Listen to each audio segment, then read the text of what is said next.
¿Qué tal? ¿Cómo están? Muy buenas tardes y bienvenidos un día más a Espacio Abierto aquí en Televisión de Ferrol. Bueno, están viendo que en los últimos meses se están dando a conocer ya algunas candidaturas en los diferentes municipios de la comarca de Ferrol de cara a esas elecciones municipales que van a tener lugar a finales del mes de mayo.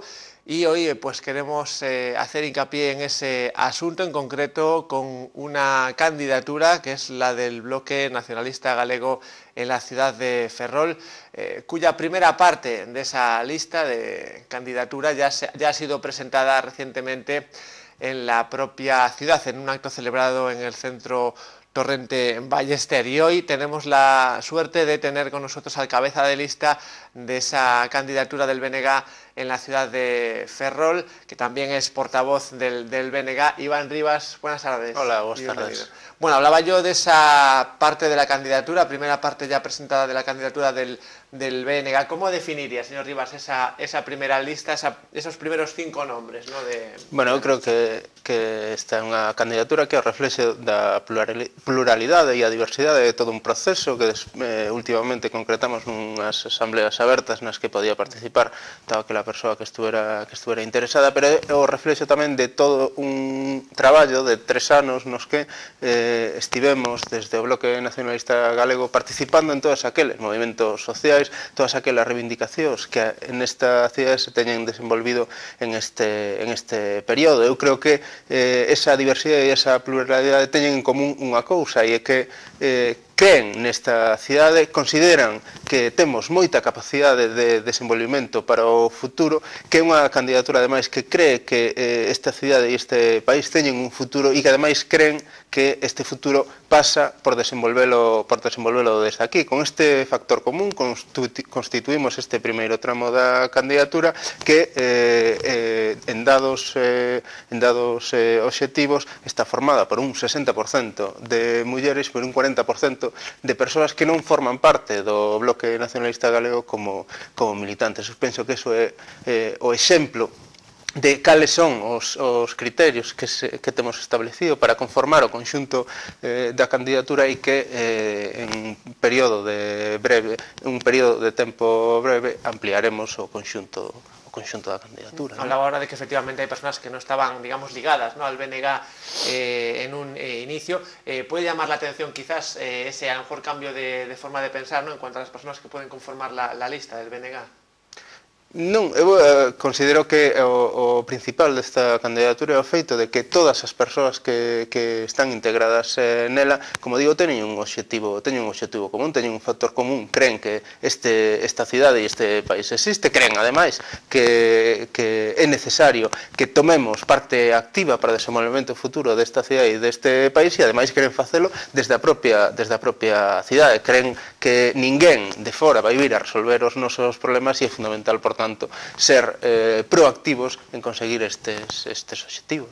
Bueno, y antes de hablar de futuro, me gustaría hablar de presente, ¿no?, y de la ciudad de Ferrol. Ahora mismo, ¿cómo definiría el BNG la situación actual, ¿no?, de la ciudad de Ferrol? Bueno, nos consideramos que esta cidade é unha cidade que ten moitísimas potencialidades, non? Consideramos que é unha cidade que ten unha riqueza patrimonial, arquitectónica e urbanística excepcional. Consideramos que ten unha riqueza natural tamén excepcional, que está absolutamente abandonada. É preciso que se desenvolva un cambio de tendencia, que poidamos asumir toda esa riqueza, que con autoestima poidamos generar un novo proxecto de futuro para esta cidade e que comecemos a facelo de maneira inmediata. No día de onte participamos nunha nunha mesa de traballo co alcalde de Pontevedra, co alcalde de Allariz e co alcalde de San Sadurniño, e desde Pontevedra se explicaba como Pontevedra hai 15 anos estaba nunha situación equivalente a que pode estar agora Ferrol, unha cidade deprimida que estaba a perder poboación e que produto de políticas que incentivaban factores como a recuperación do patrimonio arquitectónico, a recuperación da dignidade como cidade ou unha insumisión e dignidade suficiente para opoñerse a decisións que proveñen da administración estatal fai que unha cidade como Pontevedra, que hai 15 anos estaba nun proceso de recesión permanente, este agora cun crecemento de poboación constante e que se simplifica no feito de que no momento actual Pontevedra conta con 80.000 habitantes cando hai 15 anos estaba nos 70.000 habitantes. Isto é o exemplo de que sendo conscientes de todas aquelas capacidades e potencialidades que temos e crendo en que existen posibilidades de desenvolvemento desas capacidades, acadar e desenvolver un futuro mellor para esta cidade posible, e iso pasa fundamentalmente por tres cuestións: ter suficiente dignidade para poder enfrontarnos a decisións que proveñen de fora respecto de cuestións que para nós son fundamentais, como pode ser o sector naval, o saneamento da ría, o desmantelamento de infraestructuras ferroviarias ou mesmo a relación que mantemos co Ministerio de Defensa e deixar de ser cómplice como está a facer este goberno municipal. Por outra parte, actuar coa necesaria autoestima e orgullo de todo aquilo que temos para poder poñelo en valor e ofrecérnolo a nós mesmos, pero tamén aos demais, e por outra parte ter a capacidade para autoxestionar os nosos recursos en función dos nosos intereses e non de intereses alleos, para desenvolver servizos públicos que sirvan aos veciños e veciñas desta cidade e non a empresas privadas que a maior parte das veces teñen a súa sede fiscal en Madrid. Hablaba antes de la administración central. Es cierto que Ferrol depende en parte, ¿no?, del Estado. ¿Cree, señor Rivas, que es posible, bueno, el progreso de la ciudad de Ferrol con mayor independencia respecto a la administración central? Eu considero que é certo que no momento actual esa non é o tema de debate, non é a cuestión na que deberíamos centrar os nosos esforzos nesta cidade. Deberíamos empezar a cuestionarnos cal é a relación que mantemos con esa administración estatal, porque o que sí é unha evidencia é que esas políticas nos condicionan dunha maneira fundamental. Por tanto, o primeiro paso é cambiar ese tipo de relacións. Non podemos asumir un goberno municipal que está a ocultar unha realidade respecto ao principal sector productivo que existe nesta cidade, que ademais é cómplice, que asume a propaganda que se ten desenvolvido durante todos estes anos respecto dun sector naval que existe un proxecto para o seu desmantelamento, non é un proxecto actual, é un proxecto que leva décadas desenvolvéndose a nivel estatal e que todos os gobernos estatais teñen asumido. Pois é necesario que teñamos un goberno municipal que se opoña a esas directrices, que conteste, que sexa refractario a esas decisións. Un goberno municipal que non asuma un saneamento insostível económicamente e medioambientalmente para esta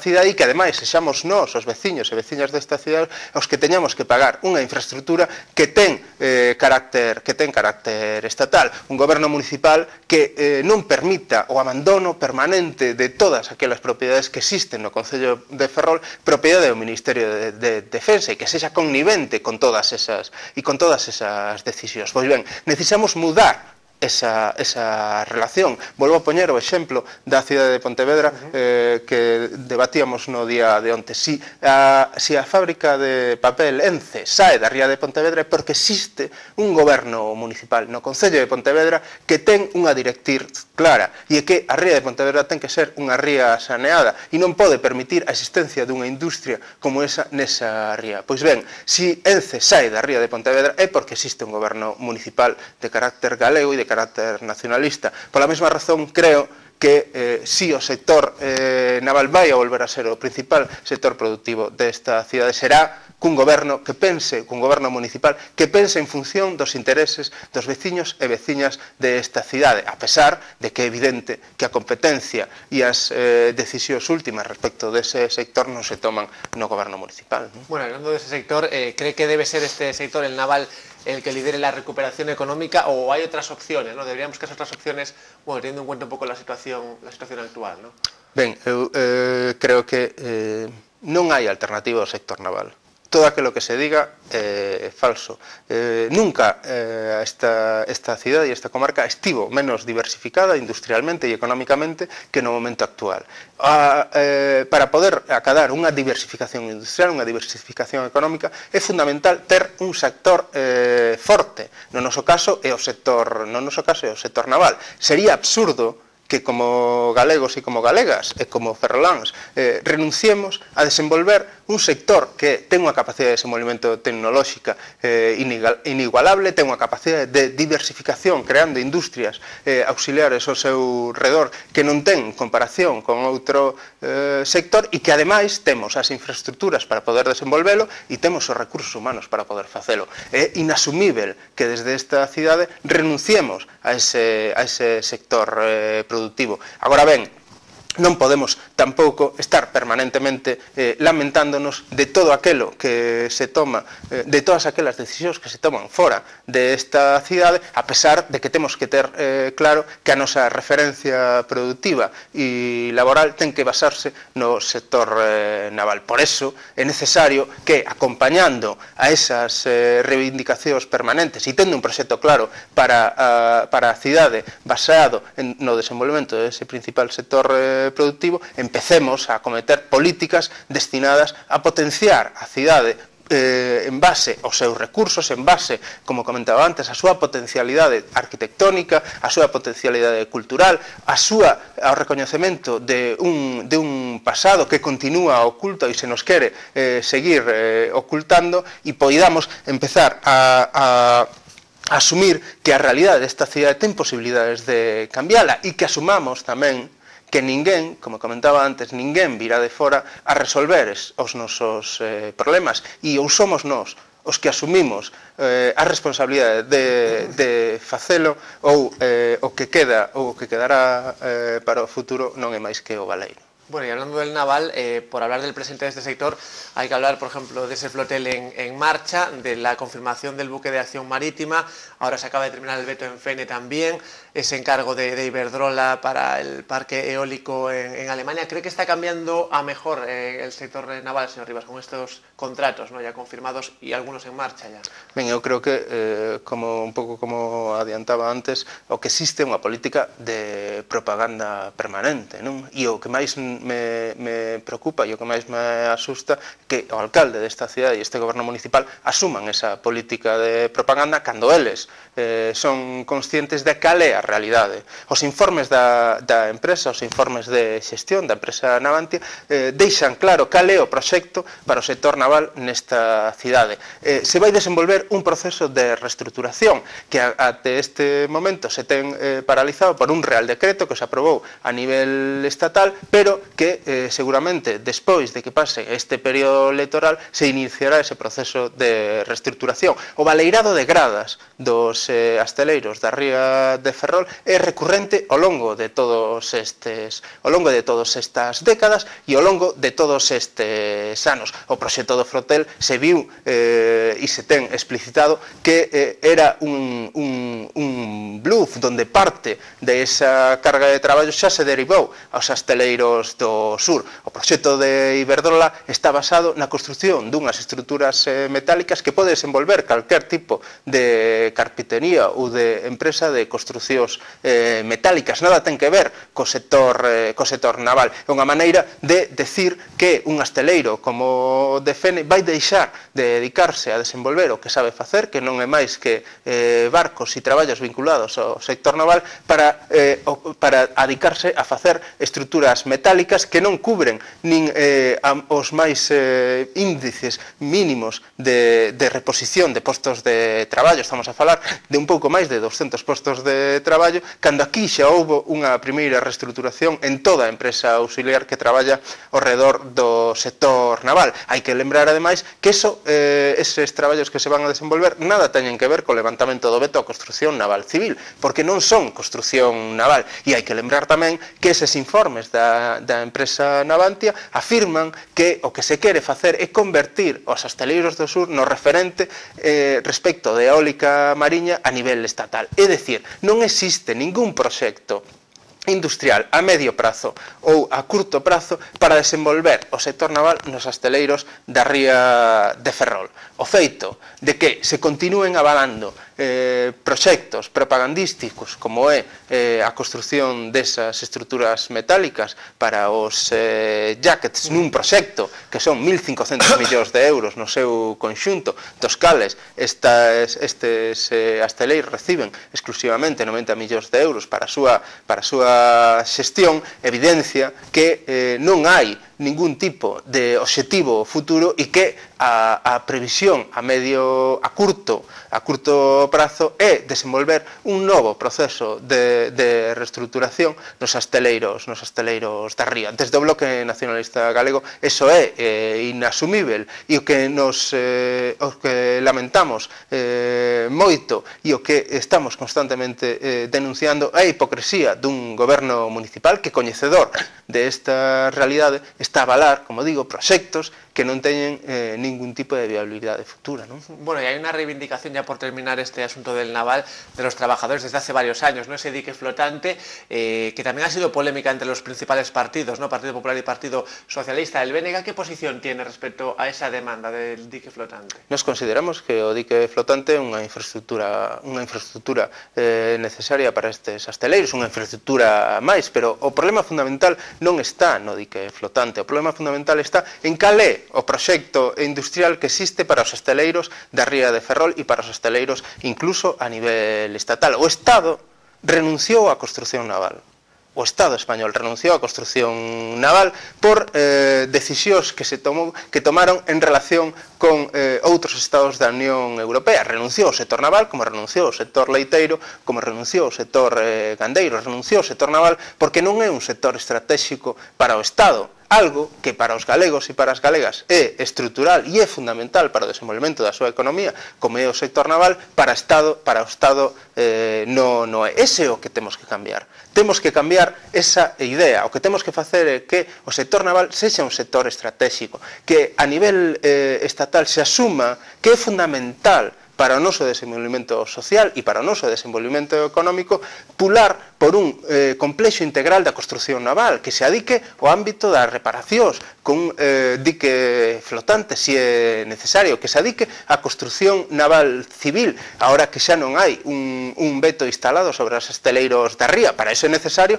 preparar eses asteleiros a nivel de infraestructuras e a nivel de recursos humanos. Non podemos pensar que despois de máis de 30 anos paralizados eses asteleiros se van poder poñer a traballar de maneira inmediata. Será necesario desenvolver investimentos neses asteleiros para que se poidan adicar á construción naval civil, desenvolver a construción naval militar que continúa paralizada a pesar de que se poida construir un buque de acción marítima que supón unha carga de traballo mínima para unha comarca que, como decía antes, xa ten sufrido un proceso de reestruturación ao longo destes últimos anos e é o desmantelamento de toda a industria auxiliar que existe ao redor da construción naval e que desde o Estado, apoiado por todos os gobernos que pasaron pola administración estatal, se pretende agora acometer a liquidación definitiva dese sector. O dique flotante forma parte de todo ese conxunto, pero o que temos que ter claro é que debemos apostar por un complexo integral que aborde todos os ámbitos da construción naval e parar xa con este proceso permanente de liquidación do principal sector productivo que existe na cidade. Bueno, es muy importante el naval y todo lo que deriva de él. Le quiero preguntar por otro asunto ahora, como es algo que yo creo que afecta a los vecinos día a día, no los servicios, ¿no? En este caso, ¿qué cree, señor Rivas, que debe mejorar en este capítulo, en el de los servicios, para, bueno, hacer una vida, digamos, más cómoda a los ciudadanos y a los turistas también que visitan Ferrol y la comarca, ¿no? Ben, eu creo que nesta cidade hai que facer hai que tomar unhas decisións radicais para poder acometer un cambio inmediato, pero que necesita prolongarse no tempo. Eso pasa, en primeiro lugar, por asumir que é necesario desenvolver unha recuperación do noso patrimonio arquitectónico e do noso patrimonio urbanístico. Cambiar a tendencia na que se instalou o goberno do Partido Popular de recortar ao mínimo os investimentos públicos e apostar por a recuperación, en principio, de todo aquel patrimonio público, todas aquelas propiedades que tanto a administración local, a administración autonómica e a administración estatal teñen abandonadas en esta cidade e que eso sirva de exemplo para a recuperación de todo aquel patrimonio arquitectónico que está en mans privadas, incentivar esa recuperación privada mediante a xestión de subvencións que poidan permitir que eso se faga efectivo. En segundo lugar, desenvolver un transporte público que sexa capaz de estruturar e organizar unha cidade tanto no ámbito urbano como na zona rural para poder ir desbotando e sacando das rúas da nosa cidade o tráfico rodado individual. En terceiro lugar, asumir que para desenvolver un pequeno comercio na nosa cidade con certa viabilidade é necesario establecer medidas restrictivas respecto da creación de novos centros comerciais e non continuar a desenvolver grandes áreas comerciais tal e como plantexa o Partido Popular no seu mesmo programa electoral. Desenvolver unha política basada na recuperación da nosa autoestima, no orgullo de ser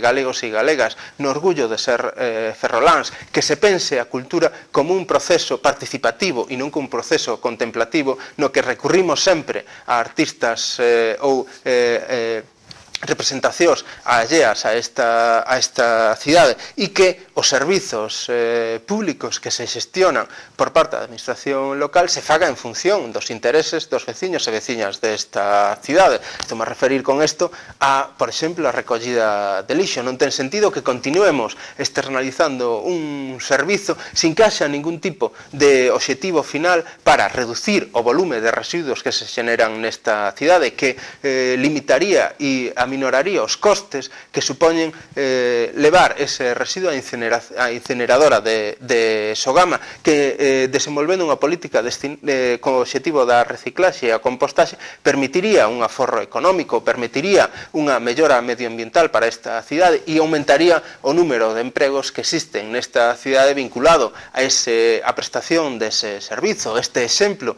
respecto á recollida de lixo podemos trasladalo ao mesmo mantemento dos servizos eléctricos que se acometen nesta cidade, o mesmo transporte público, e non continuar neste proceso de hipotecar servizos que son fundamentais para os veciños e veciñas desta cidade mediante a súa externalización, que non é máis que unha privatización, entregándollos a súa xestión a empresas privadas que, como decía ao principio deste encontro, moitas veces o que teñen é a súa sede fiscal en Madrid e, por tanto, os intereses que existen detrás de todos estes procesos nada teñen que ver coas nosas necesidades. Ya para terminar, señor Rivas, le quiero preguntar por sus expectativas en cuanto a las elecciones. Ahora mismo su grupo municipal consta de 2 concejales. ¿A qué aspira el BNG en las elecciones de mayo? Nos aspiramos a 2 cousas. Por unha parte, a canalizar todas aquelas demandas que existen na sociedade de Ferrol na administración local, nos plenos municipales, nas comisións, e trasladar ali todas aquelas as inquedanzas que teñen os veciños e veciñas desta cidade. E, en segundo lugar, aspiramos a outra cousa. Aspiramos a transformar a cidade. Eso se pode facer desde o goberno, que é o que aspiramos, ou se pode facer ben desde a oposición, condicionando as políticas que poida facer o goberno que este no seu momento. Os nosos obxectivos son eses: canalizar esas demandas e poder transformar esta cidade, sexa desde o goberno ou sexa desde a oposición.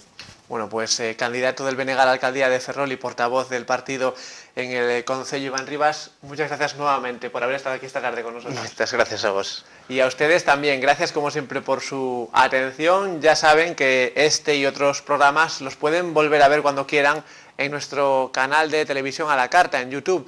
También nos pueden seguir por la red social Facebook y en directo en la web que ya conocen, tvferrol.es. Nosotros volvemos mañana con más entrevistas y más actualidad con nuestros invitados. Buenas tardes.